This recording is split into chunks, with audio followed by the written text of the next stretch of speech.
नमस्कार। आज हम एक अहम जानकारी लेकर आए हैं। उत्तर प्रदेश लोक सेवा आयोग मतलब यूपीपीएससी ने एक नया विज्ञापन जारी किया है, संख्या A6E12025, और ये राज्य के शिक्षण क्षेत्र से जुड़ा है। काफी बड़ी भर्ती लग रही है। जी हाँ, बिल्कुल। ये भर्ती राजकीय इंटर कॉलेजों यानी जीआईसी और कुछ विशेष स्कूल हैं, स्पर्श जीआईसी, उनके लिए है। और साथ ही उत्तर प्रदेश जेल प्रशिक्षण विद्यालय में भी प्रवक्ता मतलब लेक्चरर के पदों के लिए है। अच्छा, तो जो लोग टीचिंग में अपना करियर देख रहे हैं, उनके लिए बहुत महत्वपूर्ण है। चलिए फिर इसकी जो जरूरी बातें हैं उन पर गौर करते हैं।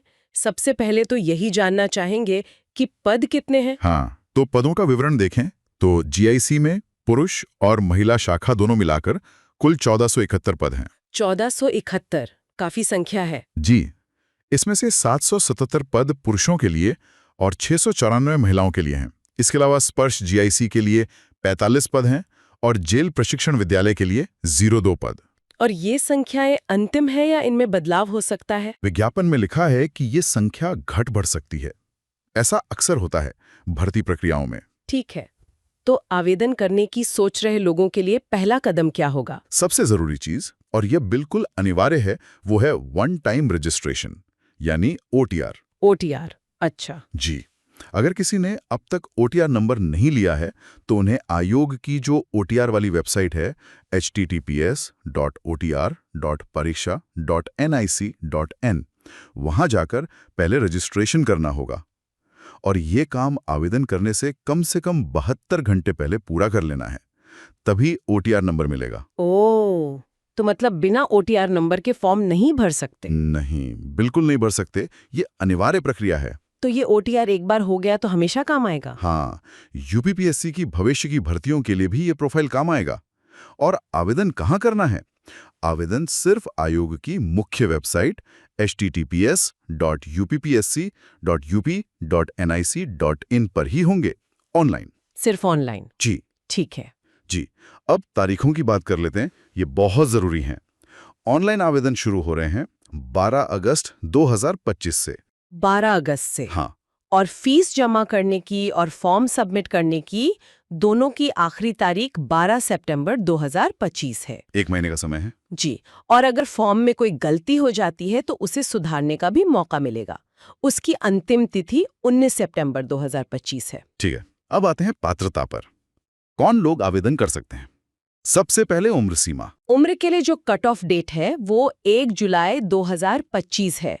इस तारीख को उम्मीदवार की उम्र कम से कम 21 साल और ज्यादा से ज्यादा 40 साल होनी चाहिए। यानी जन्म तिथि 2 जुलाई 1985 से पहले की ना हो और 1 जुलाई 2004 के बाद की ना हो। बिल्कुल सही। और हाँ, जो आरक्षित वर्ग के उम्मीदवार हैं, उन्हें ऊपरी आयु सीमा में नियमानुसार छूट भी मिलेगी। और शैक्षिक योग्यता? ये तो शायद हर विषय के लिए अलग होगी। जी हाँ, ये पद और विषय के अनुसार अलग-अलग है। सामान्य तौर पर अगर देखें तो संबंधित विषय में पोस्ट ग्रेजुएशन यानी परास्नातक डिग्री चाहिए। PG degree? हाँ, और साथ में बीएड भी अनिवार्य है ज्यादातर पदों के लिए। अच्छा। लेकिन कुछ विशेष पद हैं, जैसे आपने स्पर्श जीआईसी का जिक्र किया था, हाँ। उनके लिए विशेष बीएड या एमएड और साथ में आरसीआई का रजिस्ट्रेशन भी मांगा गया है। इसी तरह जेल स्कूल के लिए मनोविज्ञान या अपराध शास्त्र में विशेषज्ञता चाहिए। तो उम्मीदवारों को विज्ञापन का परिशिष्ट ध्यान से देखना होगा। बिल्कुल, परिशिष्ट यानी एनेक्स्योर्स में सारी विस्तृत जानकारी दी गई है, उसे देखना बहुत जरूरी है। आवेदन की प्रक्रिया कैसे होगी? ऑनलाइन है, ये तो पता चला। हाँ, पूरी प्रक्रिया ऑनलाइन है। पहले ओटीआर नंबर से लॉगिन करना है, फिर एप्लीकेशन फॉर्म का भाग 2 भरना होगा सारी डिटेल्स के साथ। उसके बाद परीक्षा शुल्क का भुगतान करना है। शुल्क कितना है? अनारक्षित और ओबीसी के लिए 125 रुपए हैं, एससी/एसटी के लिए 65 रुपए, बाकी कैटेगरी के लिए भी विज्ञापन में दिया है। और शुल्क जमा करने के बाद फाइनल सबमिशन करना है। और प्रिंट आउट लेना जरूरी है? हाँ बिल्कुल, फॉर्म का प्रिंट आउट और फीस की रसीद दोनों को संभाल कर रखना बहुत जरूरी है, भविष्य में जरूरत पड़ सकती है। यानी प्रीलिम्स, ये ऑब्जेक्टिव टाइप होगी। अच्छा, एमसीक्यूज? हाँ, मल्टीपल चॉइस क्वेश्चन। इसमें सामान्य अध्ययन और आपका जो वैकल्पिक विषय है उससे जुड़े सवाल होंगे। और एक अहम बात, इसमें नेगेटिव मार्किंग भी होगी। ओहो, नेगेटिव मार्किंग भी है। जी, तो ये परीक्षा सिर्फ क्वालिफाइंग नेचर की है, मतलब इसके मार्क्स फाइनल मेरिट में नहीं जुड़ेंगे। इसका उद्देश्य सिर्फ मुख्य परीक्षा के लिए उम्मीदवारों को शॉर्टलिस्ट करना है। कितने गुना उम्मीदवार चुने जाएंगे मुख्य परीक्षा के लिए? जितनी रिक्तियां हैं उसके लगभग 15 गुना। अच्छा, और फिर दूसरा चरण मुख्य परीक्षा का है? जी, दूसरा चरण मुख्य लिखित परीक्षा है। फाइनल मेरिट इसी के आधार पर बनेगी। समझ गया। कोई खास निर्देश या चेतावनी जो उम्मीदवारों को ध्यान में रखनी चाहिए? हाँ, कुछ बातें बहुत महत्वपूर्ण हैं। सबसे पहली, फॉर्म में कोई भी जानकारी गलत ना दें। अगर कोई गलत सूचना दी जाती है तो उम्मीदवारी रद्द हो सकती है और आयोग आगे की परीक्षाओं से मतलब 5 साल तक के लिए डिबार भी कर सकता है। ये तो गंभीर बात है। जी। दूसरी बात, आरक्षण का लाभ सिर्फ उत्तर प्रदेश के मूल निवासियों को ही मिलेगा और उसके लिए निर्धारित प्रारूप में प्रमाण पत्र प्रस्तुत करना होगा।